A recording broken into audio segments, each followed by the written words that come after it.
Hi everybody, I'm Mahin and welcome to this Bellydance Quickies Bellydance Basic. Today we're going to be breaking down an undulation. Now there's sometimes confusion about what this movement is called. Some people call it a body wave. Some people even call it a camel, although I call a camel a different movement. So this is going to be a ripple that happens through the entire torso. Perhaps you have another name for it. You can leave it down there if you like. I will call this an undulation. So let's go ahead and break it down. All right, so I'm going to start with the top, and I want to stress that what I call a camel does not involve the ribs at all. It's all lower body. So I'm talking about an undulation, and I will call it that. So from here, we're going to start out in good posture with feet underneath of our hip joints, knees nice and soft. We're going to start out with our pelvis in a nice neutral position and our ribs lifted up out of our hips. And we're going to keep our arms at our sides for now. So we're going to talk about the ribs and what the ribs need to do. So they need to scoop forward and lift up. So up this way. Now we're going to lift up, but there's a couple ways to lift the ribs. You can lift from the wall of the chest here, or you can pull your shoulders back, kind of squeeze your shoulder blades back together.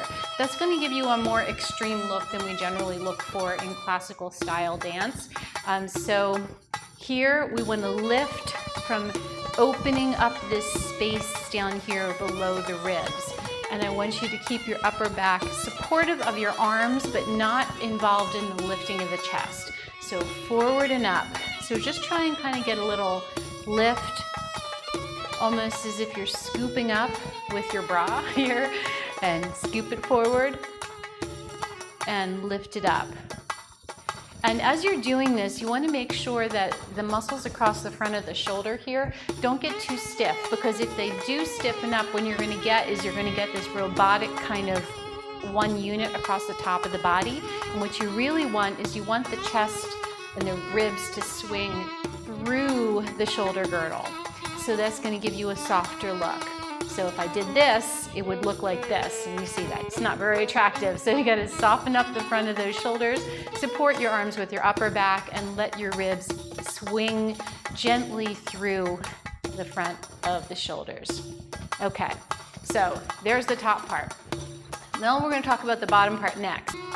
So now that we know where our ribs are moving from and moving to, we're going to connect that into the middle section. And this is probably the hardest section and the part that takes the most practice, because it involves getting a little more fluid movement through the middle part of your back, the thoracic spine, and all the way down to the lumbar spine as well. And that can be a challenge for some people. All right, so our ribs are scooping forward and they're lifting up. Here we are at the top of this movement. We're going to start to bring it down. We're going to start to bring the rib cage down, and we have to start engaging these abdominal muscles, this rectus abdominis muscle that goes down the front. We start engaging it from high up right below the sternum. So we're going to bring it in and bring it through and bring it down to the bottom.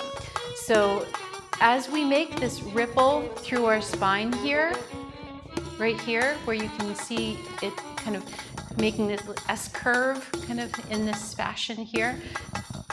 It involves the cooperation of the muscles that go down the side of the spine and on the back, and the muscles on the front. So anytime that you hold too much tension in a muscle, like if you grip your abdominal muscles, you're making it that much harder to make a smooth curve, because you're making it harder for the muscles on the other side to kind of cooperate. So you want to use just as much tension as you need and muscular effort as you need, but not to overdo it, because you'll fight yourself, okay? And this is the tricky part. So we're going to go up, bring it down, and up, roll it down. So as we approach the bottom here, and we come through this middle section of the body, our pelvis is going to tuck in this tucked up position here. And this tucked up position comes from these low transverse muscles in your psoas, which runs down this way. And a little bit of support from your glutes, but not too much. And when we want to come out of it, we have to start to relax all of this. You're going to relax your glutes, you're going to start to relax that psoas and the transverse muscles, and your pelvis will drop back into a more natural lumbar curve down here. So up, roll, down.